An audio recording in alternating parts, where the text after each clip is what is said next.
ബി.ജെ.പിയുടെ അന്തിമ സ്ഥാനാർത്ഥി പട്ടിക ഉടൻ. മുതിർന്ന നേതാക്കളെല്ലാം മത്സരിക്കും. എൻ.ഡി.എ സീറ്റ് വിഭജനം ഉടൻ പൂർത്തിയാക്കുമെന്നും ബി.ജെ.പി നേതാക്കൾ. പതിവ് പോലെ സംഘപരിവാർ താൽപര്യം കൂടി പരിഗണിച്ചുകൊണ്ടുള്ള പട്ടികയാണ് ബി.ജെ.പി തയ്യാറാക്കിയത്. പാലക്കാട് ശോഭാ സുരേന്ദ്രനും ആറന്മുളയിൽ എം.ടി രമേശും തിരുവല്ലയിൽ അനൂപ് ആന്റണിയും സ്ഥാനാർത്ഥികളാകുമെന്ന് ഏറെക്കുറെ ഉറപ്പായി. ആർ.എസ്.എസിന്റെ താൽപര്യം കൂടി പരിഗണിച്ചാണ് ശോഭാ സുരേന്ദ്രൻ പാലക്കാട് മത്സരിക്കുന്നത്.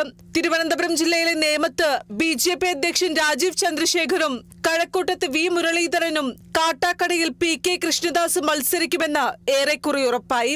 മഞ്ചേശ്വരത്ത് മുൻ ബി.ജെ.പി സംസ്ഥാന അധ്യക്ഷൻ കെ സുരേന്ദ്രൻ അനൌദ്യോഗിക പ്രചരണം തുടങ്ങി. കെ പത്മജ തൃശൂരിൽ മത്സരിക്കാൻ സാധ്യതയേറി. 5 സീറ്റാണ് ബി.ജെ.പി പ്രതീക്ഷിക്കുന്നത്. കഴിഞ്ഞ പ്രാവശ്യം പാലക്കാട് 2ാം സ്ഥാനത്തായിരുന്ന ബി.ജെ.പി ഇത്തവണ വിജയത്തിൽ കുറവൊന്നും പ്രതീക്ഷിക്കുന്നില്ല. വട്ടിയൂർക്കാവിൽ ആർ ശ്രീലേഖയുടെ പേരാണ് ബി.ജെ.പി പരിഗണിക്കുന്നത്. പാലക്കാട് ശോഭാ സുരേന്ദ്രൻ എത്തിയതോടെ കടുത്ത ത്രികോണ മത്സരത്തിലേക്ക് എത്തുകയാണ്.